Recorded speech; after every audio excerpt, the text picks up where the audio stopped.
Jesús López Almejo, profesor de Relaciones Internacionales, ya está, como todos los viernes, con nosotros. Querido Jesús, ¿cómo estás? Un abrazo. ¿Qué tal, mi querido Vicente? Muy contento de estar en Sin Censura como cada viernes, listos para darle el análisis. Oye, Jesús, déjame preguntarte para iniciar. Híjole, con razón nos menosprecian, nos desestiman, nos buscan denostar esos grandes nombres de los grandes medios de comunicación, esos que llaman tirano al presidente Andrés Manuel López Obrador. Si nosotros desde nuestros canales, desde nuestras humildes trincheras, no pensamos como ellos que dicen no a la consulta popular y nosotros decimos sí. Ojalá que para las audiencias quede claro quién es quién y de qué lado estamos unos y de qué lado están otros, ¿no? Sin duda alguna, me parece que es un ejercicio de esto que siempre promovieron quienes ahora se oponen a la consulta popular. Es un ejercicio de participación ciudadana y que es muy importante, Vicente, en el sentido no legal, sino más bien en el sentido de la socialización y de despertar de las conciencias. Es decir, este proceso de socialización a través de una consulta de algo que va a tener un impacto en la vida nacional tiene que ver con otra cosa de la que siempre nos hemos quejado en México, y es que la gente dejamos por lo general la política en manos de los políticos y después nos quejamos de los resultados de los políticos.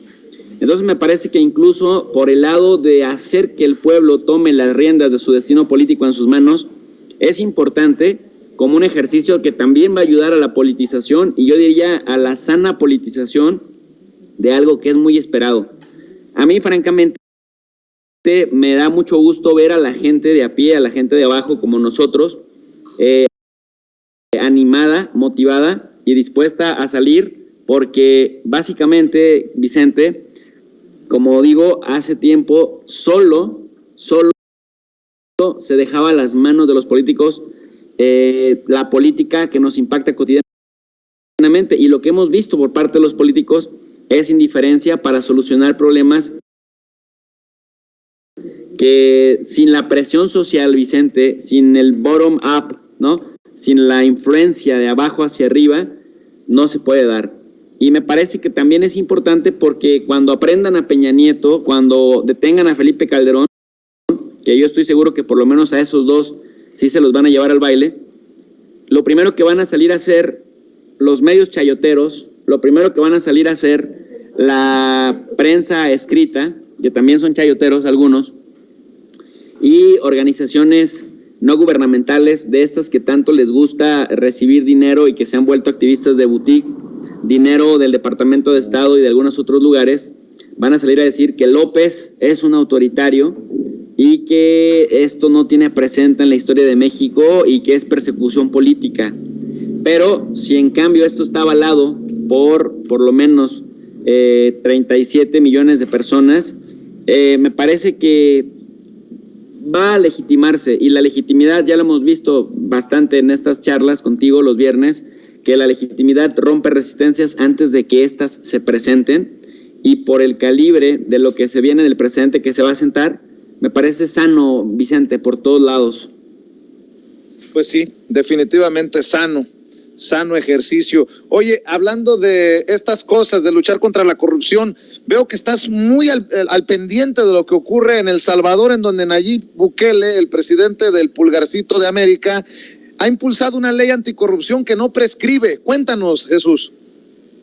Pues mira, la verdad es que en El Salvador están pasando cosas bastante interesantes, y a pesar de que, como bien dices, es el pulgarcito de Centroamérica y de América en general, pues es un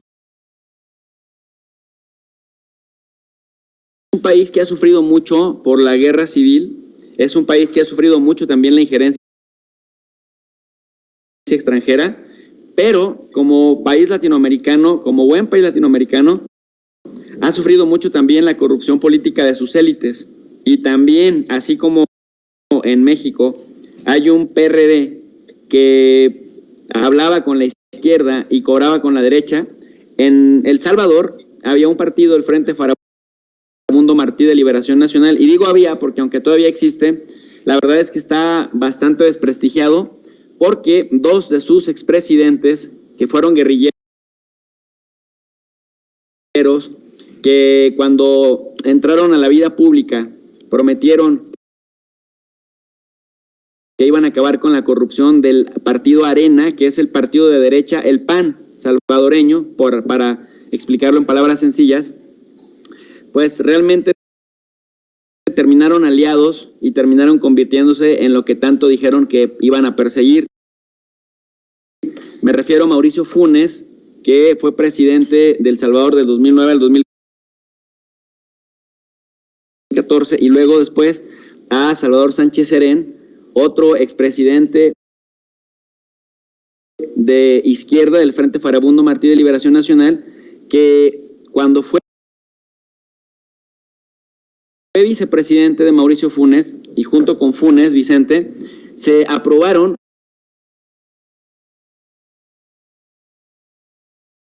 algo que también es muy común en nuestros países, en América Latina y en México, con el PRI, lo vimos con Peña Nieto muchas veces, se aprobaban sobresueldos,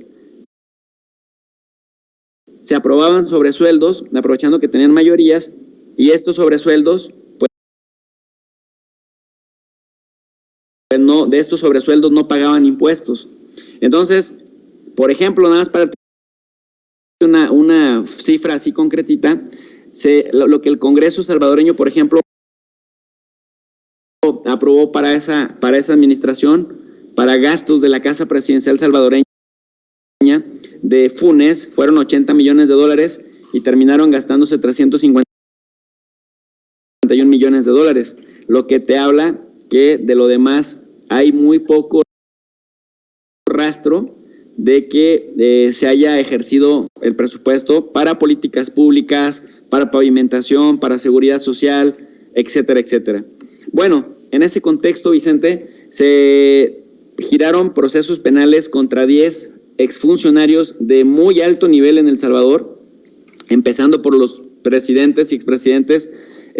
Funes y Justo Sánchez Serén, quienes ahora se dicen perseguidos políticos. Funes sería el tercero y Sánchez Serén el cuarto presidente de la etapa democrática salvadoreña en tener una orden de captura. Los dos, bueno, de Funes ya se sabe, se fue a Nicaragua desde 2016, se hizo nicaragüense, y Sánchez Serén en este momento está intentando también tener la nacionalidad nicaragüense porque, ¿qué crees? Pues ahora que se gira una orden, una ficha roja de la Interpol, estoy hablando de exministros de Hacienda, por ejemplo, quienes ya están en prisión provisional, son el exministro de Hacienda Carlos Cáceres, la exministra de Salud, es decir, los secretarios de Salud, de Hacienda, de Funes, los viceministros de esta época,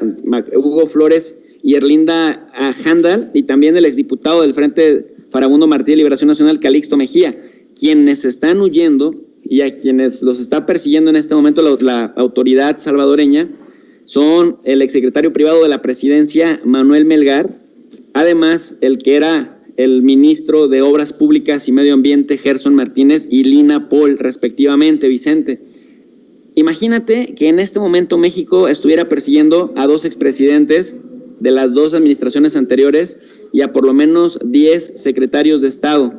de los cuales 5 ya estuvieran arrestados y otros 5 estuvieran huyendo como pollitos en fuga, como algunos creíamos que iba a suceder. Pues sería maravilloso. En ese contexto, en Salvador se empezó a abrir un debate, Vicente, de que no era justo que a estos ministros, eso lo dice ahora la alianza que se conformó entre el PAN, entre el Arena, que es el PAN salvadoreño, yo lo defino así porque son muy parecidos, Vicente, y al Frente Farabundo Martí, que sería como el PRD mexicano, que hicieron esta alianza, Frente Farabundo Martí y Arena, para derrotar a Nayib Bukele, pero salieron vapuleados en las últimas elecciones. Pues han estado ahora insistiendo, primero, que es persecución política, y segundo, que muchos de estos delitos pues ya prescribieron. Entonces Nayib Bukele, aprovechando que tiene en este momento una mayoría abrumadora en el Congreso salvadoreño, lanza una propuesta de ley que seguramente le va a ser aprobada, y me parece que nada más tiene que pasar por el trámite, para reformar el artículo 32 del Código Procesal Penal, el cual estipula que la persecución judicial no puede prescribir cuando se trate de delitos de tortura y secuestro, actos de terrorismo, genocidio, violación de leyes o costumbres de guerra, desaparición forzada de personas, delitos cometidos contra la libertad sexual de menores y discapacitados. Y la iniciativa de Bukele es no quitar nada de eso, sino además agregar una cosa que se establece en el libro segundo, título sexto, capítulos 2 y 3 del Código Penal salvadoreño, que es: el gobierno busca modificar el marco regulatorio para que nunca prescriba y además también pueda ser retroactivo los delitos de peculado, cohecho activo, negociaciones ilícitas, malversación, soborno transnacional y tráfico de influencias. Seguramente van a empezar con el cuento de que Nayib es súper autoritario, pero fíjate que a mí me pareció una frase que dijo Nayib Bukele muy interesante: nunca más los corruptos van a poder dormir en El Salvador, ni los del pasado, ni los del presente, ni los del futuro. Y así sean corruptos de nuestro partido, también vamos a ir por ellos si vuelven a atentar contra las finanzas públicas del Estado salvadoreño. Así que me parece que se están dando pasos contundentes justamente en el sentido de que si un país centroamericano como El Salvador ha adolecido muchísimo de un Estado de Derecho y los políticos que se aprobaban a manos llenas bastantes presupuestos y no le rendían cuentas a nadie, pues porque ellos eran el presidente, ellos eran el vicepresidente, eran ministros del gabinete presidencial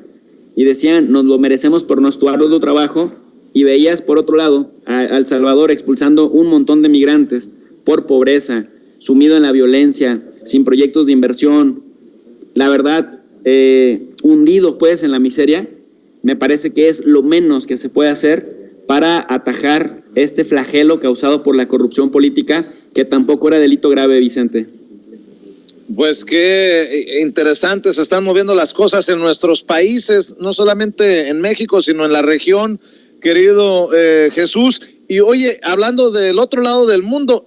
el internet, no, no entendí bien. En Irán van a tener internet tipo China, ¿y qué relevancia tiene esto?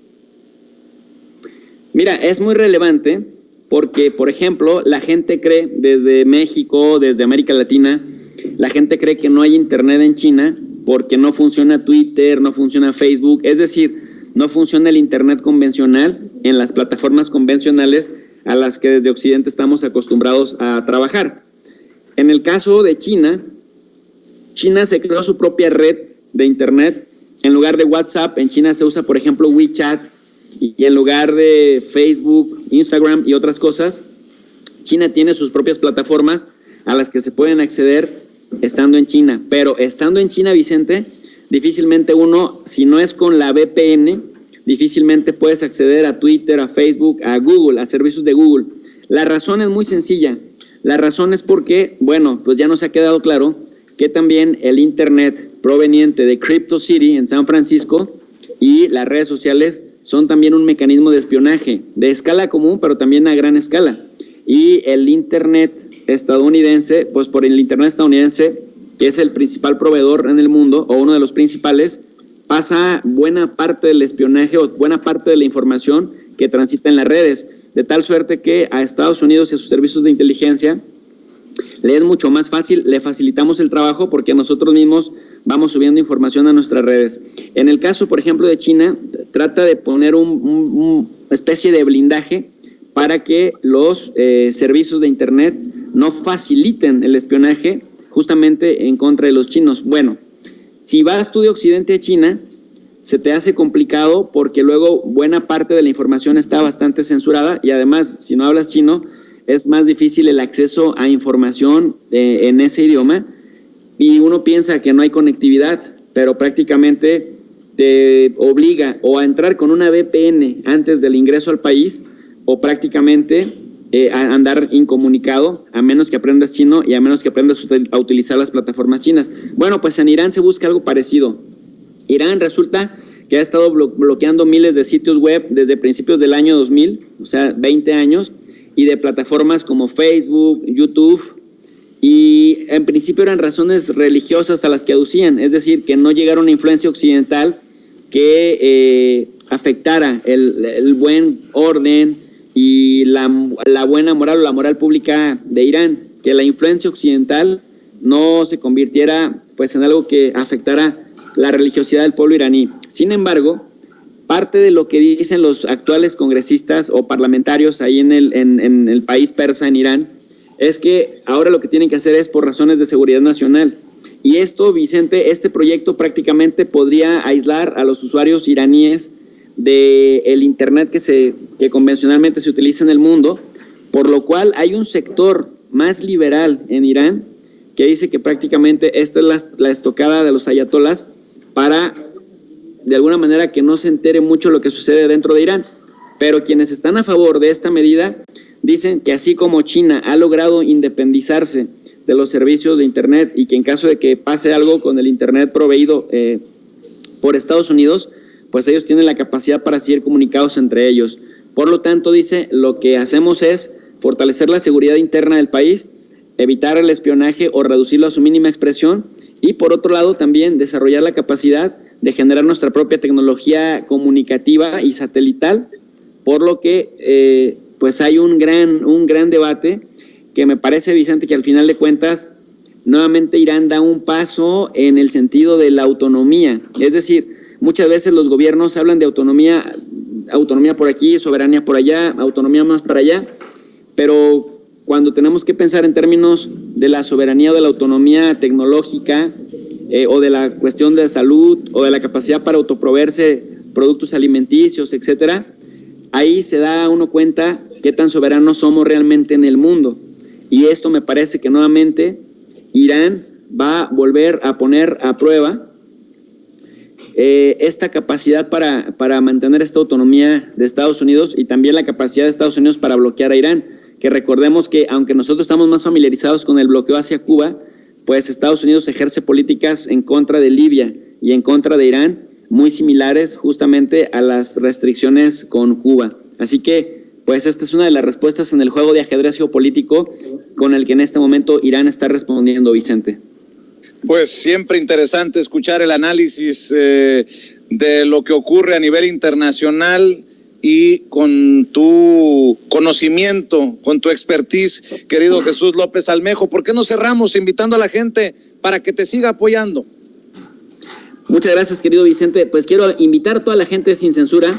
a que si les gustan los temas de relaciones internacionales y de geopolítica, nos acompañen todos los días, prácticamente de lunes a viernes a las 4:30 de la tarde, que hacemos sesiones, le digo tardeadas de análisis de las relaciones internacionales y de la política nacional, de 4:30 a 6 de la tarde más o menos, y también de lunes a sábado a las 10:30 de la noche con el Club de los Desvelados. Analizamos la política internacional, la geopolítica y lo que nos está aconteciendo, Vicente, tratándolo de